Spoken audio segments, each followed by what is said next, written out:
Bon alors petit update, 2 semaines après la vidéo précédente, sur l'avancée de la donnée Zeddle. Alors j'avance doucement mais j'avance, en tout cas beaucoup plus vite que ce que je l'avais espéré, donc je vais vous montrer un peu ça. Ça vous l'aviez déjà vu, donc là j'ai commencé à refaire le tableau de bord, donc j'ai pas pris celui d'origine là, ça c'est une pièce de collection maintenant, mais le truc c'est que pour retrouver tous les compteurs ça va être la misère, alors je me suis dit je vais faire un moule en bois, donc j'ai pris les mêmes cotes. J'ai fait mon tableau de bord en bois, comme ça dessus je vais pouvoir mettre les compteurs personnalisés que je veux. Vu que cette plaque là, que j'ai restaurée, bon ça, il y aura une mini plaque en plexi ici, ça va pas rester, c'est juste pour me rappeler du numéro, parce que je vais bientôt repeindre le châssis, et en fait le numéro qui est là ne sera plus visible. Alors moi je me souviendrai du numéro de châssis.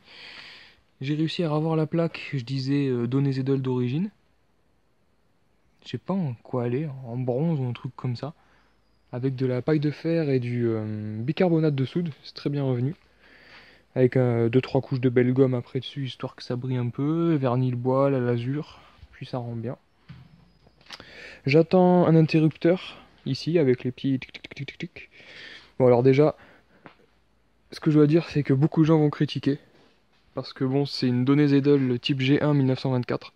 C'est la première voiture de grosse production de données Zeddle. Donc bon, c'est une voiture de collection. Et moi, j'en trouve une par le biais d'une connaissance qui était dans un état rouillé lamentable et je suis en train de faire un custom dessus. Donc beaucoup de gens vont critiquer parce que c'est une voiture de collection que je... Pour eux, je la souille en fait. Mais pour moi, dans ma tête, dès que je l'ai vue cette voiture en train de mourir tous les herbes, j'ai eu ma vision en fait des choses.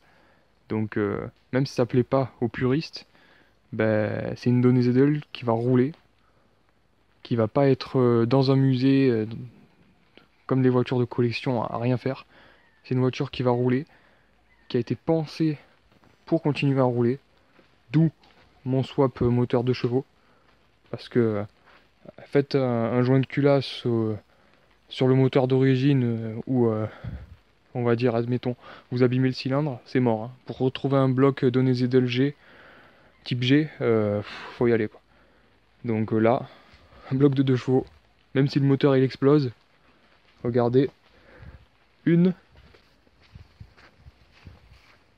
2, 3, 4, voilà.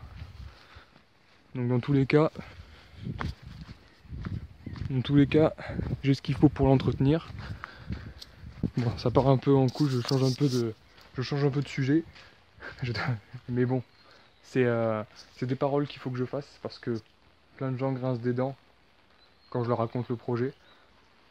Mais bon, c'est ma vision des choses. Toujours utile que j'ai gardé toutes les pièces d'origine, donc le carburateur Cosette, le moteur type G, j'ai gardé le pont aussi à l'arrière, on le voit là.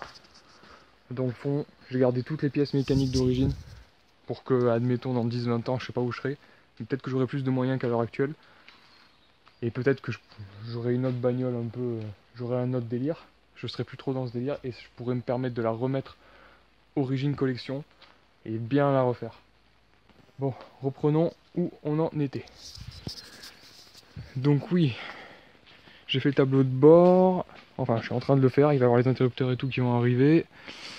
Je suis en train de préparer les lignes de frein parce que c'est une ligne de frein de 2 chevaux. J'ai adapté un mètre cylindre en dessous. De toute façon, je ferai dans une vidéo suivante, je ferai un check-up de tout ce qu'il y a sous le capot pour vous montrer comment j'ai placé tout ça.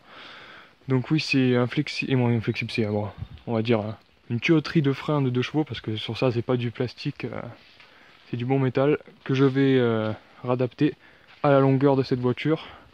Donc la faire partir à l'avant au lieu qu'elle soit à l'arrière sur la Dodge. Donc c'est pareil, beaucoup d'adaptation.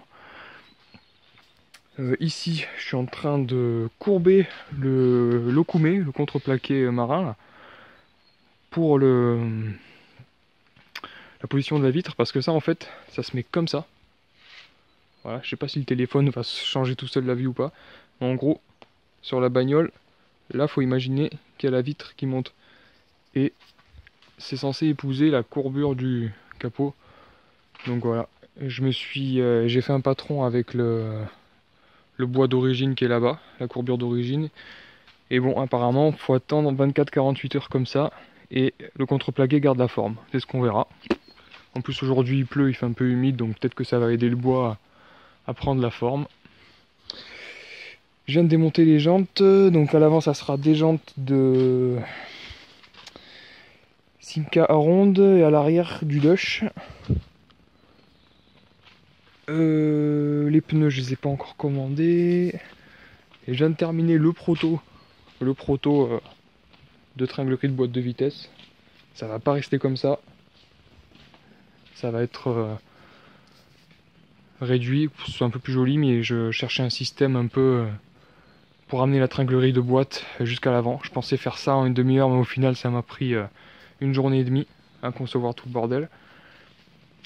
Donc voilà, en fait c'est 3 pivots, 1, 2, 3. Et ça permet, je passe au point mort, voilà, point mort. Ça permet de contrôler la boîte de l'avant jusqu'à l'arrière. Voilà. Première, deuxième, troisième, etc. Donc déjà pour trouver un moyen, c'était le bordel. Je me suis inspiré des conceptions de tringlerie de boîte sur les cartes cross qui avant il y avait une course, je sais pas si elle existe toujours, une catégorie de cartes cross, de buggy avec moteur de 2 chevaux qui utilisait un tringlerie comme ça.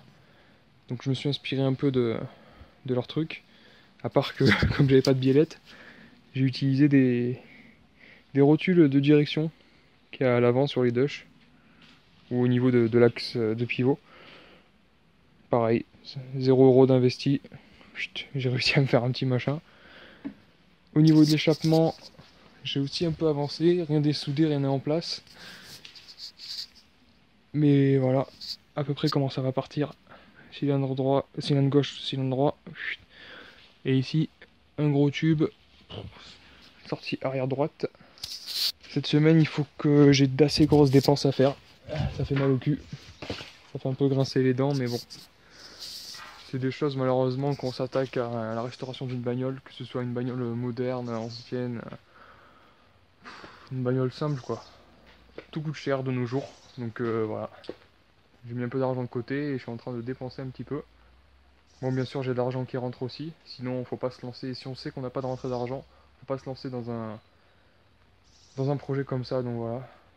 Cette semaine il y a encore de l'argent qui va sortir pour les freins, les pneus. Parce que trouver des pneus en 6 pouces 60, diamètre 14, pour une Aronde, voilà quoi, c'est un coût à 200 € le pneu. Mais bon, je vais essayer